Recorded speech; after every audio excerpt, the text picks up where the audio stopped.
I hope everybody's recovered from that Russian Grand Prix. If you're somehow watching Commentators Corner first, go back and watch the Russian Grand Prix. We're about to talk about quite an interesting scenario.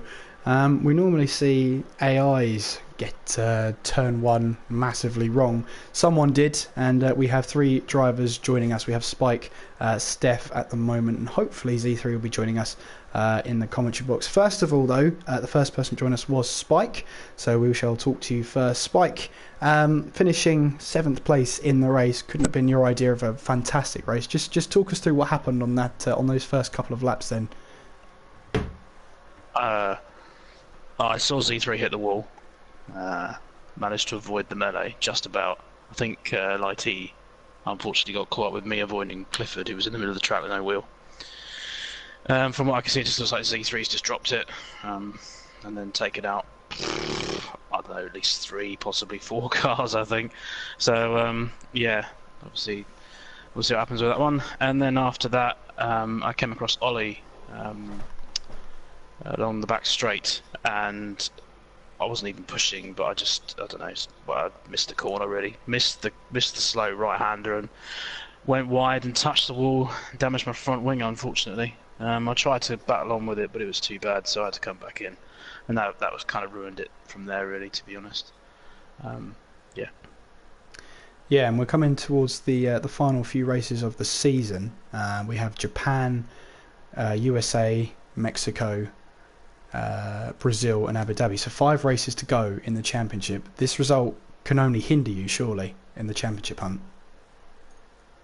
Well, yeah, of course, stating the obvious. Yeah, yeah. It's frustrating because I had front running pace, but obviously after I also got a 5-second time penalty for overtaking Steph, apparently, to turn 1 or whatever it's turn 2.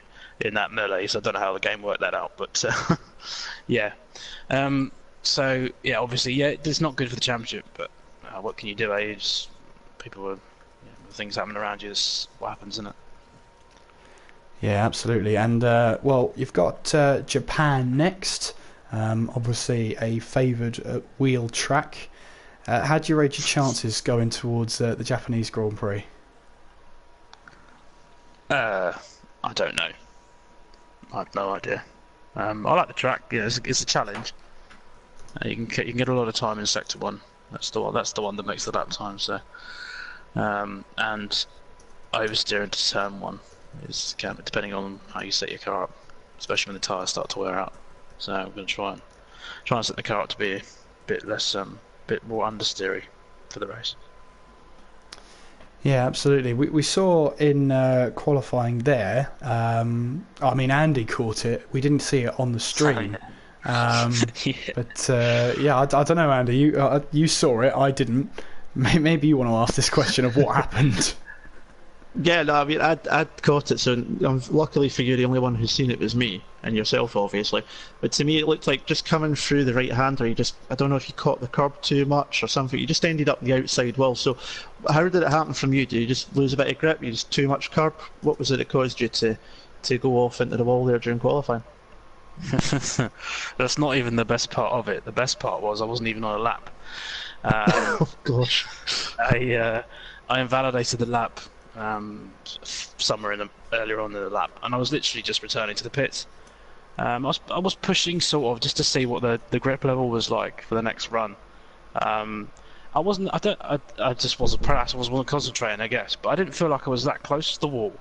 And then I literally, obviously, then the car suddenly stopped, so I must have hit the wall. There is a little bit that sticks out just there, and I think, I don't know, the detection side of that was a little bit off tonight because I definitely wasn't touching, you see what I mean? But it doesn't really matter, does it? I shouldn't have been anywhere near the wall, really. I wasn't even on a lap, so.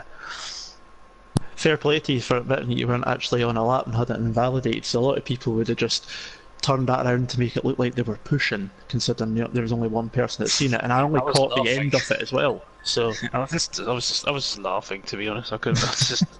So stupid. I think because my mind was already on the next run, obviously, and yeah, I just wasn't concentrating. So that happens, doesn't it? Yeah, it does happen. I think we've all done that at one stage. Yeah, exactly. And then of course the consequence of not setting a lap time meant that I was starting down the back, and I got caught up with. Got caught in the incident at the start. I mean, as I said, I got through it okay without any damage, and I was on a P8 or something, so this was good. And then I just got distracted by, just with Ollie. I just don't know. It wasn't Ollie's fault. I don't know. I just must have missed the braking point. Maybe the tyres were a bit cold, and yeah, just ran wide, just touched the wall, and that was enough to damage the wing. So unfortunately. Yeah. You're saying there just real quickly as well that you know maybe distracted by Ollie. I take it this was on the first lap. We didn't catch it. I didn't see it on mine. I don't think we've seen it on the stream. What happened to Ollie that put him out of the race? He got caught up in that very first bit. I've seen it from his point of view, and he's in front of me. Basically, he just gets caught up in it and loses his entire front wing. I think as Z3, yeah, I think as Z3's come back across the track, he's hit Poe, and then that's sent Poe into a spin, and then Poe's hit Clifford and Ollie, I think, as well. So that's not perfect. Yeah. Well, hopefully then your luck improves going towards the Japanese Grand Prix. 5 races to go. Spike, is it still possible for you? I don't know. Yeah, like I said, the frustrating thing was I had the same. In fact, I had the same pace. I didn't have the same pace as Blizzard. I couldn't do a 44, but I did a 45.0. So and I was pretty close to that most of the race. So that was, that's near. I don't think I would have caught Lambo and the rest of them because they were just too far ahead to start with. So I would have been wherever that TTG J finished. I think it would have been around him because sort of on the same similar pace as him. So that's where I could have finished, which would have been right behind Lambo. So that wouldn't have been so bad. Unfortunately, that's not the way it went. So obviously, I've got a place ground. I don't know. I've just got to drive flat out, and I really need to see where I finish, basically. Well, great stuff. Hopefully things turn around at Japan, and we'll hopefully see you there with a turn of pace. Yeah. Enjoy the interview with Steph. I think his race was quite short. We shall do. In fact, he's the next person I'm going to talk to. Steph, are you there? No? Hello, Steph. How are you? It is what it is, isn't it? Well, Andy was saying during the stream, you might as well have just put some wet tyres on towards the end of the race there, and you'll have used every single tyre possible. What made you so resilient to using a set of dry tyres? Well, like obviously from the start, we go from the race from the start really. Okay, start getting off the line. Wheels did want to light up a little bit more, but nice controller got himself going, and then obviously going through 10-1. The lovely old melee just like happened, and saw it happening. One of the cars starting off to the left at one point near me, so I just thought, okay, slow down a little bit gradually, and then try and get through. Before I got through nice and fine, and the next thing is I got tapped on the left, maybe from C3's car when he died over to the left, maybe, I'm not really sure. I'll have to look back on my own video and have a look.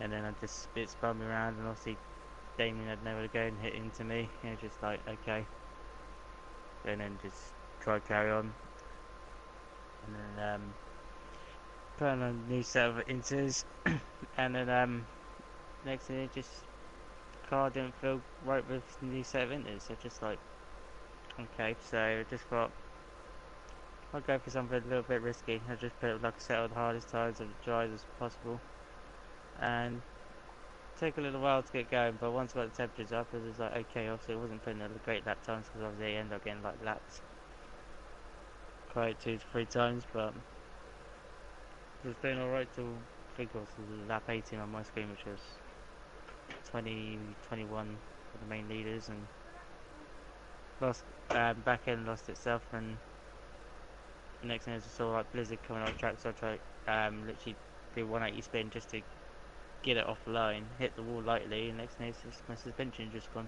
So Yeah, we saw it was a little bit of an odd one. We were riding on board with Plaster, I believe it was, when we saw you into the wall backwards. And yeah, so a tough race for you then, Steph. But the Japanese Grand Prix is next.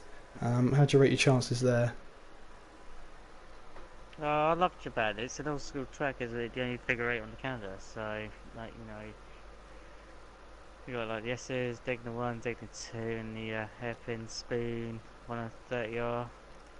Just literally just like the actual track itself, just like legendary and just like easy to catch you out.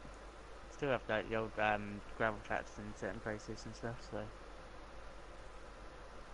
Yeah, absolutely. Yeah, so with Jay's finish today of 4th place, he jumps you, and you drop to, I believe it'll be P11 in the standings. So outside of the top 10 for now, by a single point though, Steph. 5 races to go. Obviously, top 10 must be the target for you. Yeah, just see what I can do. Obviously, if I can't get in the top 10, just try and get as much points as possible. Obviously, well in the battle in Red Bull and the constructors, but unfortunately the reserves have decided to take one step further and breach that right the field, so pretty much eliminates that little battle. But pretty much just like see what I can do, like need it for the rest of the season, just try and get as much points as possible and just go from there really. And where would you consider a good result to be at Japan? Where would you like to finish?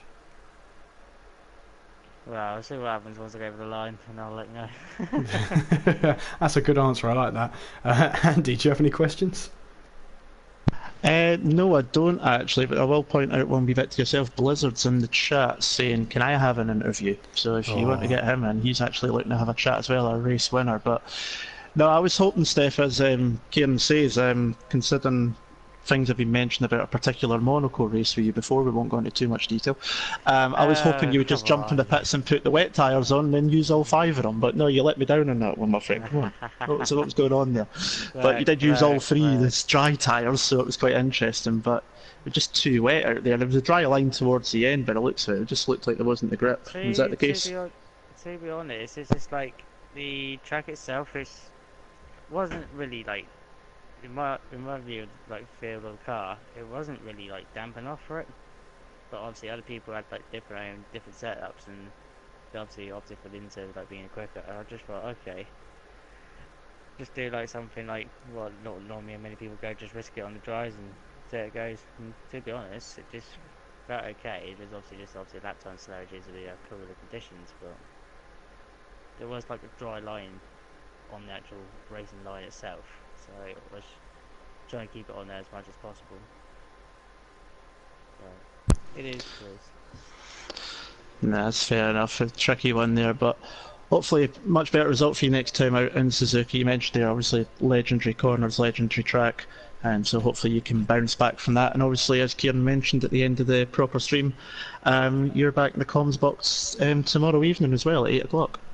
I am indeed, usual place, usual time, 8 o'clock on tomorrow night, and obviously TTFL will be racing in Austria tomorrow night, so hope you can join on there. And also don't forget guys, we've got a busy weekend as well, because we've got Saturday as well. Absolutely. Yeah, absolutely. We'll talk more about that after Commentators Corner. In the meantime, Steph, thank you for talking to us, and we shall see you in Japan, if not before then, for TTFL tomorrow. Will do indeed. We'll see you guys before Japan. If not, I'll see you guys tomorrow. Absolutely. Thanks for talking to us, Steph. We're going to put a quick hold on Commentators Corner. The reason being is because Blizzard wants an invite, and I wouldn't be very nice if I just declined him an invite. That means that everybody else is blocked off from the stream, so I do apologise. It's just my voice for now. But yeah, we'll get you an invite, Blizzard. There we go. Invite should be on the way to you. Unfortunately, no Z3 at the moment. I'll drop him another invite and see if he wants to come through. Here we go. So hopefully 2 more drivers on the way. As you were saying, Andy, a very tough race for most drivers. 4 cars eliminated before turn 2, the first real braking zone, and 2 more eliminated on the same lap. No safety car whatsoever. I just want to take some time to talk about what on earth Virtual Charlie Whiting was thinking. Yeah, it was very weird considering you got a big multi-car pile-up even before reaching, as you say, the first major braking zone.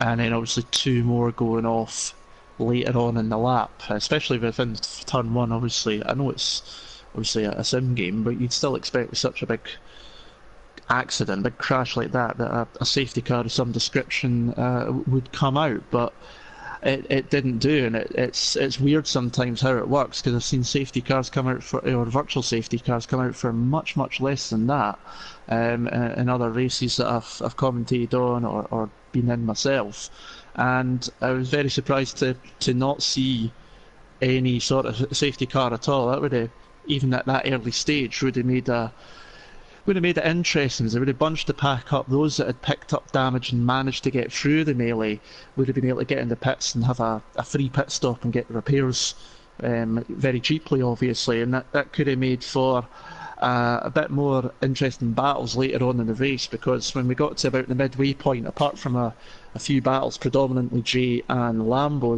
this field was quite strung out, especially the further down you went, and it wasn't towards the end with it was Lighty and Maze having a fight as well. That was the only other fight that came in apart from J and Lambo, so a safety car could have kept the pack a bit more closer and could have made it much more exciting. But that's the way it goes. It doesn't always happen.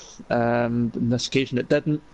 No one else suffered from it. There was no damage or parts thrown across the track that caught someone out next time round, so that's just how it goes. And next time out in Suzuka, you may see something happen for someone dropping a wheel nut in the road.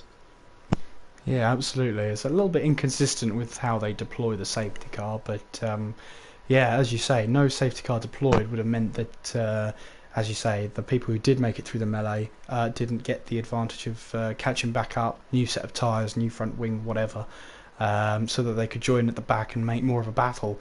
And you saw that with Spike at one point being 21 seconds down from the next car in front. So, I mean, would you call that a folly of the virtual Charlie Whiting, or the safety car not need to come out because all the cars disappear anyway? It could be down to that. It could be down to the fact that he was maybe just sleeping. I don't know. But yeah, but obviously there was enough with it being obviously in the game. It happened so early. By the time the pack got back round, it was possibly quite easy enough for the game to clear it up, to remove the cars from the track. And then obviously with Ollie and I can't remember who else it was the other Mercedes going off later on in the lap. I think that was towards turn 13, somewhere around that area. Again, by the time they've got back round to that section, it's obviously cleared it away, meaning that any sort of full safety car or virtual safety car wasn't required at all. And you know, I'd say it's sometimes just the way it falls, and if it had come out, especially a full safety car, it would have given those with damage and managed to carry on and caught up in the first incident a chance to have a cheap pit stop, whereas because it never came out, their race in terms of fighting for top 5 or close to top 5 was pretty much done with. As soon as you know they had to come in the pits, they were already about 50 seconds down. But I can see that our race winner has just joined us in the lobby, so I'll let you start the question in for him. Absolutely. What time do you call this, Blizzard? Eh? Anyway, anyway. You didn't stay in the lobby. That's the rules, Blizzard. Anyway, let's not talk about that. Let's talk about the fact that pretty much rolled back the years with a performance like that. May not have been the perfect day, grabbing pole position and the race win, but close to it. You had a good battle with your teammate Josh in the early parts of that race. Just talk us through it.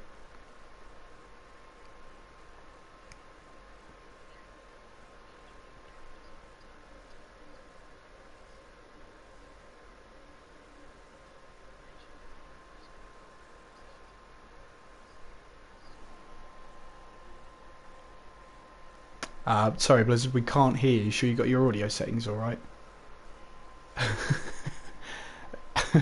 Just going through every single menu. Thank you, Jay, for pointing that out. Yeah, we'll let you get onto that. But yeah, so hopefully, all right. Can we hear you now? I wonder. You're gonna have to make. We'll let you get onto that. But it's so annoying hearing me back on the stream. I hope so. All right. You can start talking about your race now. I'll see if you pick up on the stream. Yes. Basically, it was just about me and Josh were just playing to control the race, but as soon as we pulled away, we realised we could have a battle, so we just had a bit of a battle, and then I managed to pull away. That was it, really. Yeah, but like most of your performances, Blizzard, you just make it look too easy. Was at any point towards the end of the race, did it look like dry tyres could have been an option, or was it forecast to rain the entire race? Because of course we don't get that information up in the commentary box that well. It sort of has to be relayed to us.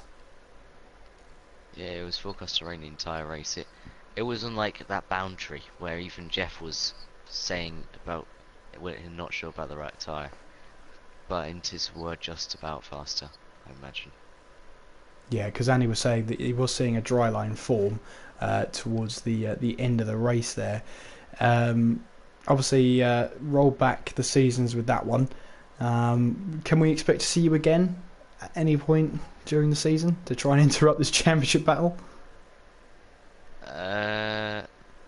Normally Thursdays. I think I've only missed one Thursday this season. So, yeah. So that would be the US Grand Prix, if I'm not mistaken. It'll be round 17. I think you're right, yeah. Yeah, round 17. US. So, okay, let's talk about that then, the US Grand Prix. How do you think your chances on that one are going to be? Good. I mean, it's a track where you don't want to corner cut, and for some reason I don't corner cut around there, so I think I have good hopes.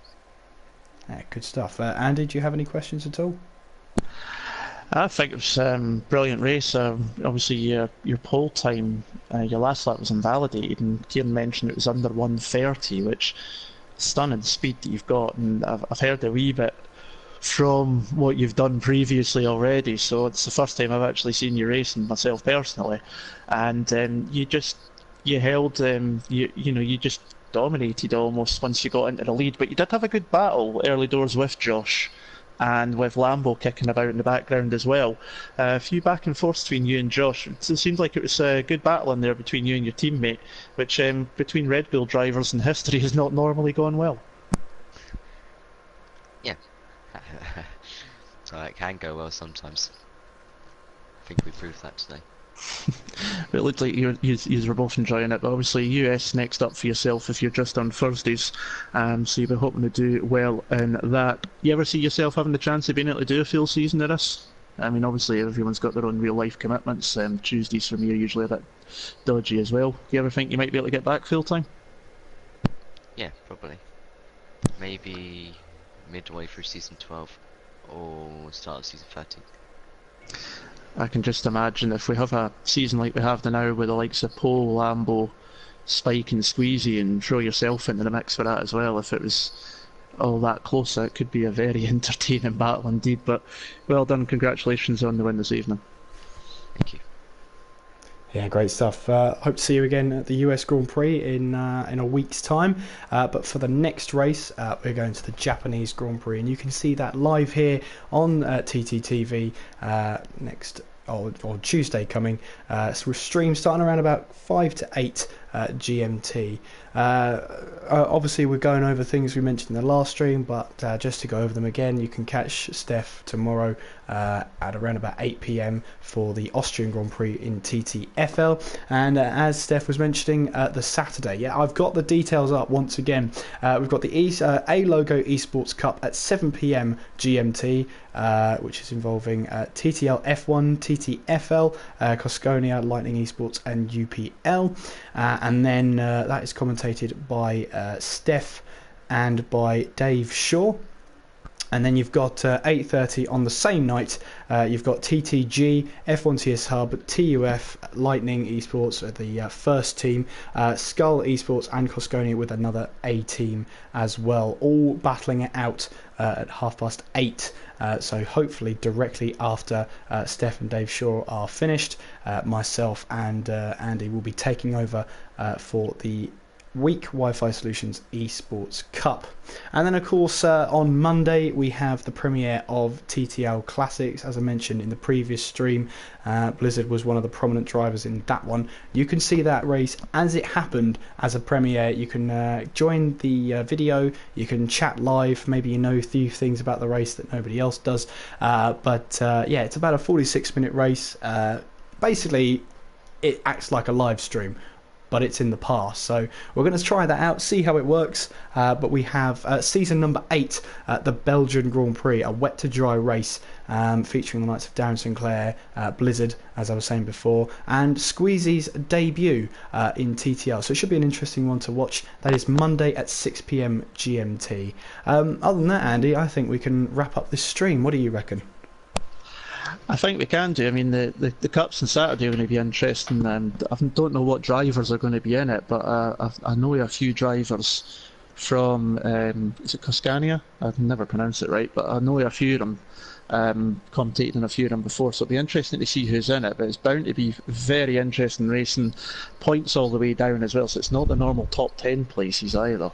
In terms of points, so that'll be interesting to see who comes out on top. Everybody gets at least 1 point, and obviously, as I said on the mainstream, not just fighting for your own individual honour, you're fighting for your team's honour as well. So bound to be fun kicking off on Saturday evening with the A-Logo Cup, and then ourselves with the Week Wi-Fi Solutions Cup.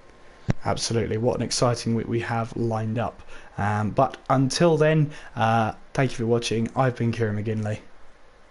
And I've been Andy Campbell. Take care of yourselves, and we will see you next time. Ta-da.